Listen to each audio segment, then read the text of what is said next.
Hello दोस्तों, मैं Rakesh Roshan learn tech to tech channel से। यार ये मेरा सी लैंग्वेज का नेक्स्ट वीडियो है जिसमें आज हम लोग देखने वाले हैं डायनेमिक मेमोरी एलोकेशन। तो सबसे पहले देखेंगे कि डायनेमिक मेमोरी एलोकेशन होता क्या है और कौन कौन से फंक्शन है डायनेमिक मेमोरी एलोकेशन के लिए, और उसके बाद हर एक फंक्शन को एक एग्जाम्पल के थ्रू समझने की कोशिश करेंगे। तो चलिए इस वीडियो को स्टार्ट करने से पहले जस्ट मैं आपसे रिक्वेस्ट करता हूं कि अगर अभी तक आपने मेरे चैनल को सब्सक्राइब नहीं कर रखा है तो सब्सक्राइब कर लें और बगल में जो बेल से जरूर क्लिक करें जिससे मेरे जितने भी नए वीडियोस हैं उनके नोटिफिकेशन आपको मिलता रहे। तो चलिए स्टार्ट करते हैं। तो दोस्तों सबसे पहले तो समझते हैं कि डायनेमिक मेमोरी एलोकेशन क्या होता है। तो मैं यहाँ पर बता दूं कि जब आप मेमोरी को एलोकेट करते हो ड्यूरिंग रन टाइम में जब आप मेमोरी को एलोकेट करते हो तो उसे हम लोग बोलते हैं डायनेमिक मेमोरी एलोकेशन। अब बात आती है कि डायनेमिक मेमोरी एलोकेशन की जरूरत क्यों है। जैसे सपोज दैट आपको 10 स्टूडेंट्स का मार्क्स लेना है, ठीक है, तो आप क्या यूज करेंगे? एरे यूज करेंगे, ठीक है। पर क्या है कि आपने अगर एरे का साइज कुछ इस तरीके से रख दिया कि मार्क्स और 10, कि मुझे 10 स्टूडेंट का मार्क्स लेना है, पर सपोज दैट उसके बाद अगर आपको 20 स्टूडेंट का मार्क्स लेना है या फिर 12 स्टूडेंट का मार्क्स लेना है, तो फिर क्या होगा कि आपके लिए बड़ा मुश्किल होगा क्योंकि आपने साइज इसका 10 दे रखा है। उसी तरह सपोज दैट आपने इसका साइज 10 दे दिया, आपने 10 स्टूडेंट्स का मार्क्स लेने के लिए आपने एक एरे डिक्लेयर कर दिया मार्क्स और यहाँ पर 10, बट अभी फिलहाल आप केवल 4 स्टूडेंट्स का मार्क्स स्टोर कर रहे हैं।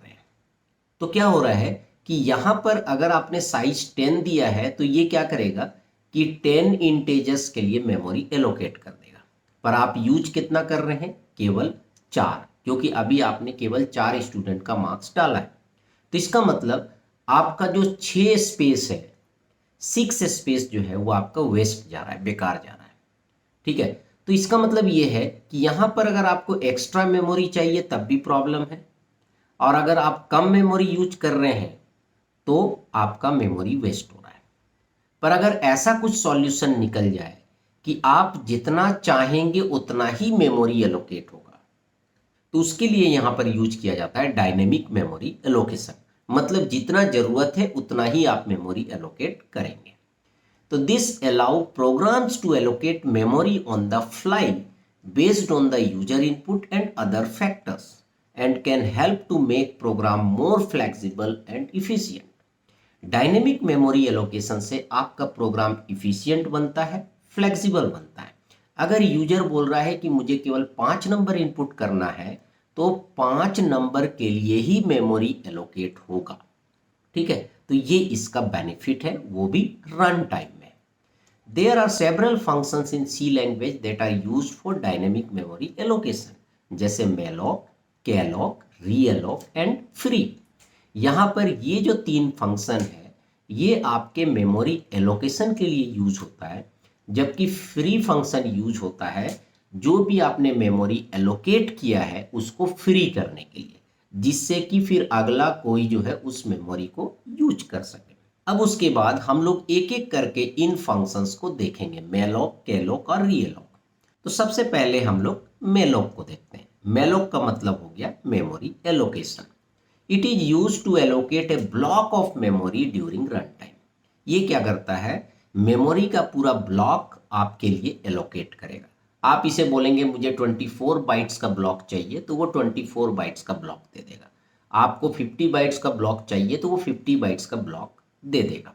मतलब आपको साइज बताना पड़ेगा। The malloc function takes the size of the memory block.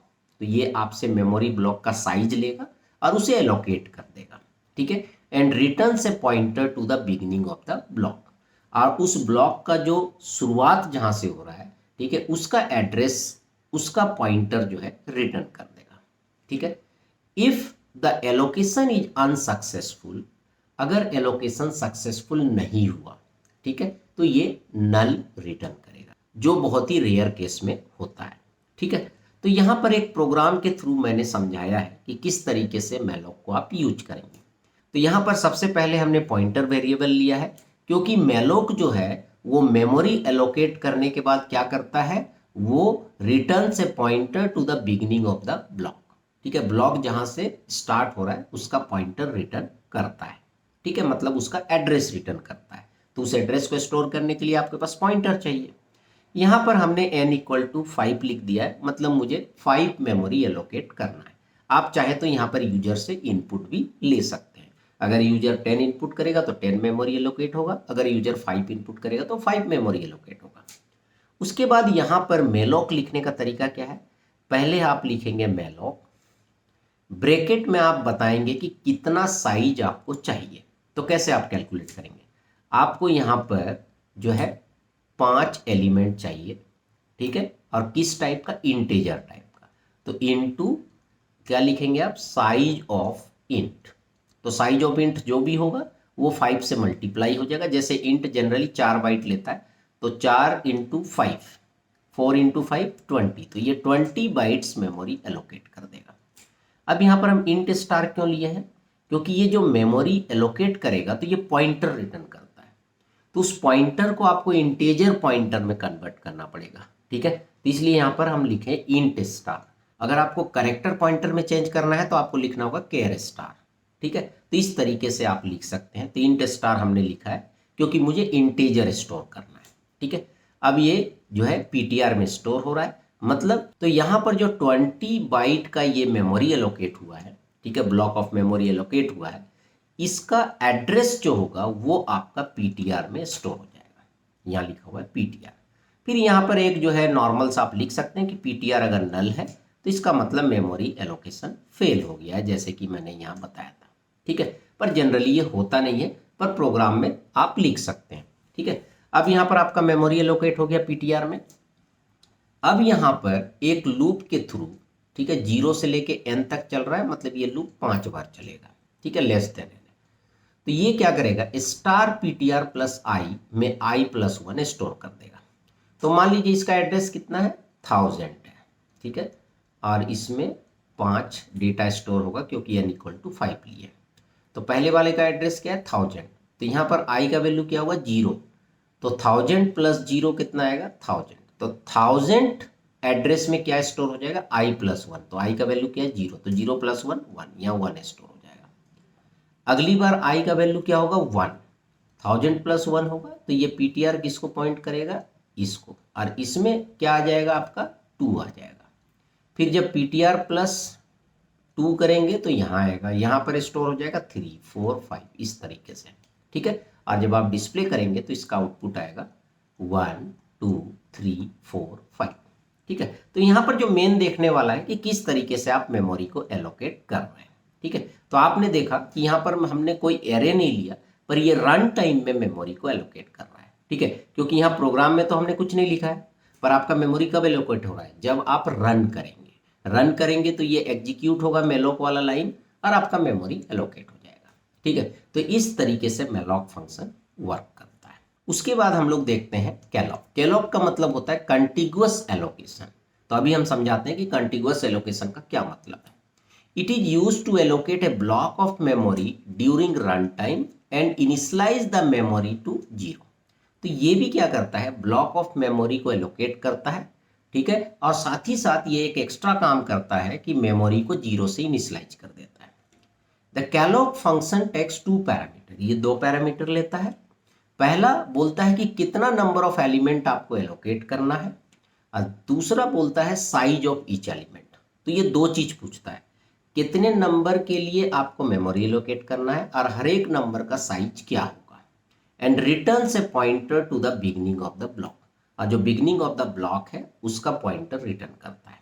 और उसके बाद क्या है कि if the allocation is unsuccessful the function returns null.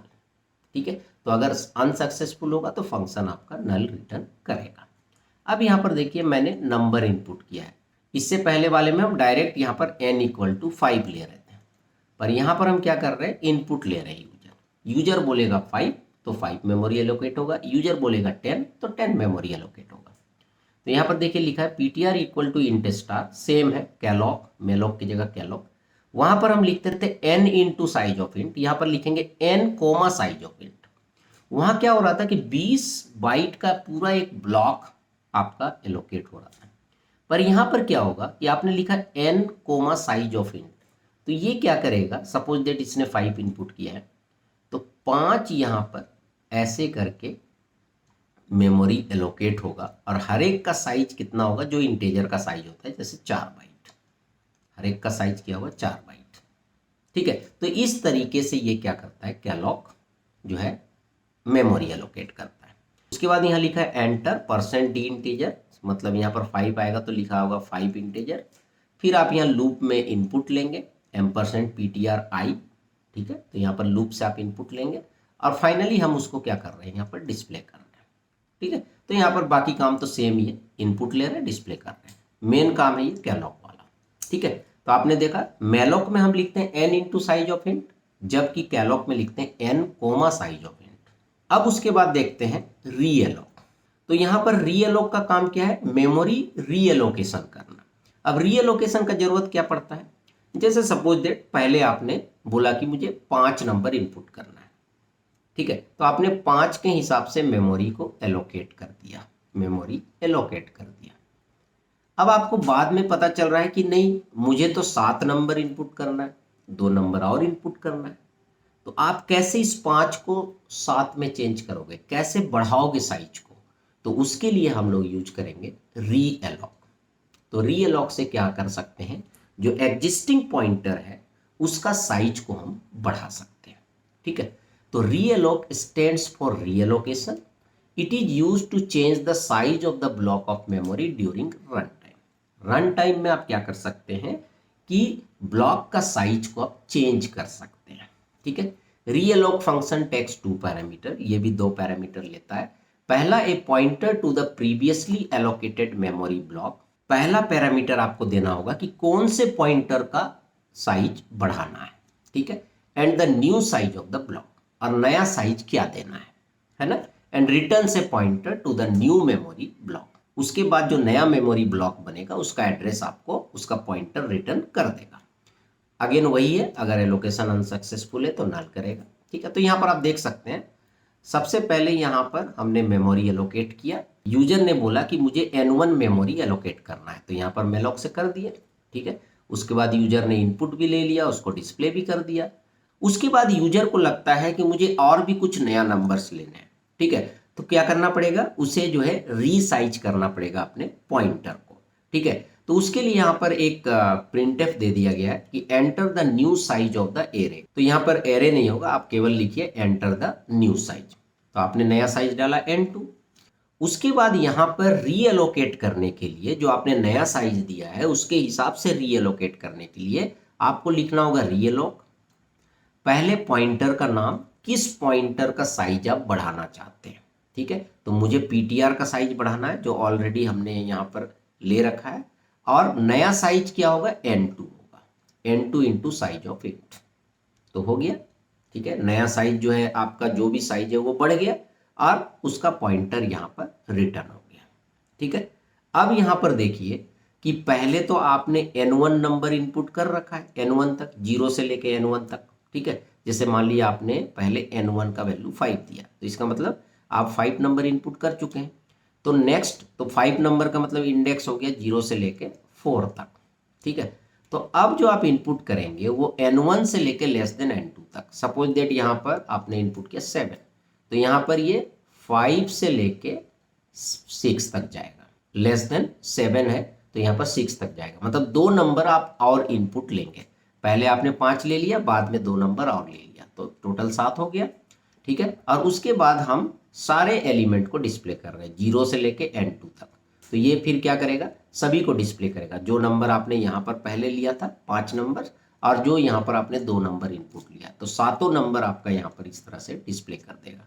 ठीक है, तो इस तरह से आपने देखा कि कैसे आप मेलॉक से मेमोरी एलोकेट करेंगे, और फिर जरूरत पड़ने पे कैसे उसके साइज को बढ़ाएंगे रीएलोकेट के थ्रू। ठीक है, तो दोस्तों इस तरीके से इस वीडियो में आपने देखा कि डायनेमिक मेमोरी एलोकेशन क्या होता है, उसमें मेलॉक, कैलॉक और रीएलोक किस तरीके से काम करता है। ठीक है, इसके बाद के वीडियो में हम लोग प्रैक्टिकली देखेंगे कि मेलॉक कैसे काम करता है, कैलॉक कैसे काम करता है, रीएलोक कैसे काम करता है। ये वीडियो थोड़ा लंबा हो रहा है, इसलिए हम इस वीडियो में कवर नहीं कर रहे हैं।